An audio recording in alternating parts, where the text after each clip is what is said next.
Welcome to intellectuals Avenue. आज हम Geoffrey Chaucer की the prologue to the Canterbury Tales में रीव के कैरेक्टर को डिस्कस करेंगे, जो कि लाइन नंबर 587 से लेकर 622 तक कंसिस्टेड है।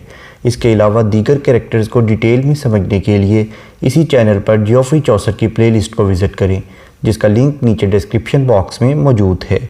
पॉइंट कहता है द रीव यानी जागीरदार का मातहत मैनेजर वॉज आ स्लेंडरे यानी स्लेंडर दुबला पतला। क्लोरिक का मतलब है क्लोरिक यानी तुंद मिजाज या गुसीला। मैन शख्स यानी वो जो रीव था वो एक दुबला पतला, कमज़ोर और नहीफ और इसके साथ साथ एक तुंद मिजाज या गुसीला शख्स था। हिज बर्ड यानी उसकी बियर्ड, उसकी दाढ़ी, वॉज शेव वो मुंडी हुई थी, एज एवर ही कैन यानी जिस कदर वो कर सकता था। वो अपनी दाढ़ी को उस सलीके से मूंड लेता था जिस तरह से वो कर सकता था, यानी जिस हद तक वो अपनी दाढ़ी को सलीका शारी से मूंड सकता था वो उसे मूंड कर रखता था, शेव करके रखता था। हिज हेयर यानी उसके जो हेयर, उसके बाल थे, वॉज बाय हिज एरीज यानी उसके कानों तक, फुल राउंड ये शॉर्न यानी अच्छी तरह से तराशे हुए थे, यानी कानों तक उसके बाल भी बड़ी उम्दगी से तराशे हुए थे। हिज टॉप वॉज डॉक्ड का मतलब है काटे हुए, लाइक आ प्रीस्ट बाय फॉर्न। उसका जो सर का सामने वाला हिस्सा था वहाँ से भी उसके बाल एक प्रीस्ट की तरह, एक पादरी की तरह तराशे हुए थे। फुल लॉन्गे यानी लंबी, लॉन्ग। वर हिज लेग्स यानी उसकी जो लेग्स थी, उसकी जो टांगें थी वो बहुत लंबी थी। एंड फुल लीन है और वो लीन थी यानी दुबली पतली थी, उसकी टांगें लंबी और दुबली पतली थीं। ये लाइक आ स्टाफ एक छड़ी की मानिंद। यहाँ पर उसने एक सिमिली यूज़ की है, वो कहता है कि उसकी टांगें एक छड़ी की मानिंद लंबी और दुबली पतली थी। देयर वॉज नो काफ ये सीने, काफ यानी पिंडली, ये सीने यानी सीन। उसकी पिंडली तो दिखाई ही नहीं देती थी, यानी उसकी टांगें एक छड़ी की मानिंद दुबली पतली थी और उसकी पिंडली पर कोई गोश्त नहीं था, इसलिए उसकी पिंडली तो बिल्कुल ही दिखाई नहीं देती थी। वेल कुडे ही कीपे आ जर्नर यानी गार्नर, इसका मतलब है अनाज का गोदाम। एंड आप बिने मीन्स बिन यानी गल्लादान, जिसमें गल्ला रखा जाता है। उसने अपने अनाज के गोदाम और गल्लादान को खूब भर कर रखा था, अच्छी तरह से उसने ज़ख़ीरा किया हुआ था खुराक को। दर वॉज नून ऑडिटर का मतलब है महासिब यानी एहतसाब करने वाला। कुडे ऑन हिम विनय मीन्स विन यानी कोई एक भी ऐसा महासिब नहीं था जो कि उस पर गालिब आ सकता, उस पर फ़तह हासिल कर सकता, उस पर फ़तह याब हो सकता, यानी वो अपने हिसाब किताब में इस कदर पक्का था कि उस पर कोई भी महासिब गालिब नहीं आ सकता था। वेल विस्टे यानी न्यू, वो अच्छी तरह से जानता था। ही बाय द ड्राफ्टे यानी खुश्क साली, एंड बाय द रेन यानी बारिश। वो बारिश हो या खुश्क साली हो, वो इन दोनों हालात में अच्छी तरह से जानता था। द यील्डिंग यानी पैदावार, ऑफ हिज सीड उसके बीजों की, एंड ऑफ हिज ग्रेन और उसके अनाज की। ख्वाह खुश्क साली हो या बारिश हो, दोनों हालात में वो अच्छी तरह से जानता था, वो बखूबी वाकिफ़ था कि उसके उगाए हुए बीज से किस कदर पैदावार और अनाज होगा। हिज लॉर्ड्स यानी उसके जो लॉर्ड के, उसके मालिक की शीप भेड़ें थीं। हिज नीट उसके जो कैटल या मवेशी थे। हिज डेयरी उसके दूध देने वाले जानवर थे। हिज स्वैन यानी उसके स्वाइन, उसके सुअर थे। हिज हॉर्स उसके हॉर्सेस थे, उसके घोड़े जो थे। हिज स्टोर यानी उसका जो स्टोर यानी ज़ख़ीरा शुदा जानवर थे। एंड हिज पोल्ट्री और जो उसकी मुर्गियाँ थीं, यानी उसका जो मालिक था उसकी भेड़ें, मवेशी, दूध देने वाले जानवर, सुअर, घोड़े, दीगर मवेशी और मुर्गियाँ। वॉज होली यानी होली मुकम्मल तौर पर। इन दिस रीव्स यानी इसी रीव की, गवर्नेंस यानी गवर्निंग, वो इसी रीव के ज़ेर असर आती थी, इसी की ज़ेर निगरानी आती थी, यानी उसके मालिक के तमाम जानवर, उसके तमाम अमलाक इसी रीव के ज़ेर असर आते थे, इसी की निगरानी में थे। एंड बाय हिज कॉवेनेंट का मतलब है एक मुआहदा, यैफ यानी देना, द रेकनिंग यानी रेकनिंग हिसाब किताब, और एक मुआहदे के मुताबिक वो उस वक़्त से अपने मालिक को हिसाब किताब देता आ रहा था।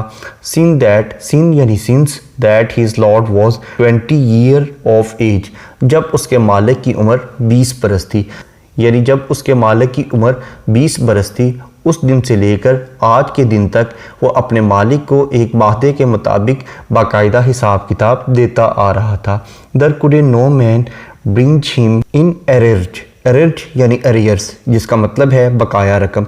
कोई भी शख्स ऐसा नहीं था जो उसके ज़िम्मे कोई वाजिबुल अदा रकम साबित कर सकता, यानी वो हिसाब का इस कदर पक्का था, जैसा कि वो पहले भी कह चुका है कि कोई भी मुहासिब उसको पकड़ नहीं सकता था, उस पर फतह हासिल नहीं कर सकता था। अब वो दूसरी बार कह रहा है कि कोई भी शख्स ऐसा नहीं था जो उसके ज़िम्मे कुछ वाजिबुल अदा रकम साबित कर सकता हो। दर वॉज बैलिफ यानी जागीरदार का दारोगा ने हायरडे मीन्स हायर्ड्समैन यानी गल्लाबान, नोर उदर यानी अदर, हाइन का मतलब है सर्वेंट यानी मुलाजिम। वहाँ कोई भी फार्म का दारोगा, कोई गल्लाबान या कोई नौकर ऐसा मौजूद नहीं था। That he knew his sleight means यानी उसकी चालाकी, एंड हिज कोविने यानी मक्कारी। वहाँ पर कोई भी ऐसा फार्म का दारोगा, गल्लाबान या मुलाजिम ऐसा नहीं था जिसकी चालाकी और मक्कारी से वो अच्छी तरह आगाह ना हो, यानी वो तमाम के ऐबों से अच्छी तरह आगाह था, तमाम लोगों के अयूब वो जानता था। दे वर अड्रेड यानी अफ्रेड, वो डरते थे, ऑफ हिम उससे, एज ऑफ द डेथ जैसा कि मौत से डरा जाता है।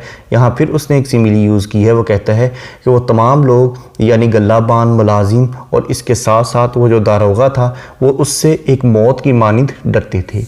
हिज वार्निंग यानी उसकी जो रहाइश गाह थी वॉज फुल फेयर, वो बहुत फेयर थी, बहुत खूबसूरत और उम्दा थी। अपॉन एन हीथ, एक झाड़ीदार मैदान में। उसकी रिहाइश नहायत उम्दा थी जो कि एक झाड़ीदार मैदान में वाक़ थी।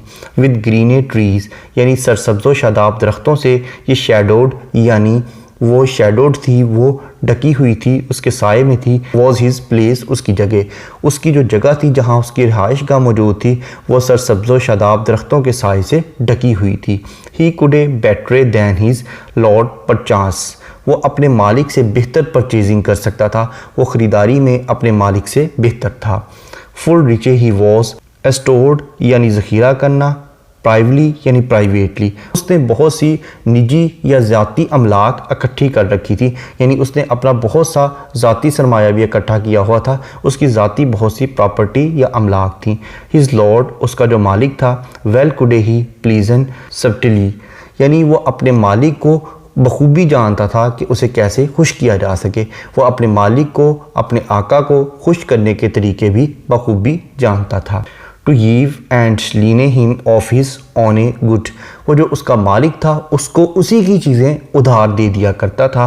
एंड हैव अ थैंक, और बदले में शुक्रिया वसूल करता। एंड येट अ कोटे, एक कोट वसूल करता। एंड हुड, और सरपोश वसूल किया करता था, यानी वो अपने मालिक को उसी की चीज़ें उधार दे दिया करता, और जब वो उसका मालिक उसे चीज़ें वापस करता तो बदले में उससे शुक्रिया, कोट और इसके साथ साथ सरपोश वसूल किया करता था। इन यूथे, जवानी में ही हैड ए लर्नड, उसने सीखी थी। अ गुड मिस्टर, यानी बहुत से स्किल्स उसने सीख लिए थे। उसने जवानी में बहुत से स्किल्स या बहुत सी महारतें सीख ली थी। He was a well good writer, वो एक बहुत अच्छा कारीगर था। अ कारपेंटर, और एक बढ़ई या लकड़ी का काम करने वाला था। दिस रीव, ये reeve, set upon a full good stot, एक बहुत उम्दा घोड़े पर सवारी किया करता था। दैट वॉज ऑल पॉमली का मतलब है धब्बेदार, ग्रे यानी सुरमई रंग का, एंड हाइट स्कॉट, और वो स्कॉट कहलाता था। ये रीव एक उम्दा किस्म के घोड़े पर सवारी करता था जिसकी रंगत धब्बेदार सुरमई थी और उसका नाम स्कॉट था, यानी वो स्कॉट के नाम से जाना जाता था। अ लॉन्ग सरकोटे, ये एक लंबा कोट। पर्स का मतलब है ब्लू कलर का। अपॉन हिज हेड, वो पहना करता था, यानी वो एक नीले रंग का ओवरकोट पहना करता था। एंड बाय हिज साइड, और अपने पहलू में ही बार और रस्टी ब्लेड, वो एक जंग आलूद तेज़ धार तलवार रखा करता था। वो अपने पहलू में एक तेज़ धार जंग आलूद तलवार भी लटका कर फिरता था। Of Norfolk was this reeve of which I tell, यानी जिस रीव का मैं जिक्र कर रहा हूँ इसका तल्लक नॉर्थ फोक से था, यानी जिस रीव के बारे में मैं आपको बता रहा हूँ वो नॉर्थ फोक से ताल्लुक़ रखता था। बिसाइड अ टाउन, और ये इलाका एक टाउन के नज़दीक था। मैन क्लिपन, जिसे लोग कहा करते थे बार्ड्सवेल, जिसे लोग बार्ड्सवेल कहते थे, यानी एक कस्बा जिसका नाम बार्ड्सवेल था, उस कस्बे के करीब ही ये रहता था और इसके अपने इलाके का नाम नॉर्थ फोक था। Tucked he was as is a friar about a, और वो फ्रायर जैसे लिबास में मलबूस था, यानी उसका लिबास उस फ्रायर के लिबास जैसा था जिसका जिक्र ऑलरेडी हो चुका है। एंड और एवरे यानी ऑलवेज, ही रूड वो सवार होता, द हाइंड्रिस्टे यानी आखिर पर, ऑफ आवर रूटे हमारी कंपनी में, हमारी सोहबत में, और हमारी सोहबत में वो हमेशा सबसे पीछे ही सवारी किया करता था, वो सबसे पीछे चला करता था, यानी उसे प्रोमिनेंट होने का, नुमायाँ होने का कोई ख़ास शौक़ नहीं था। Thank you for attending this lecture.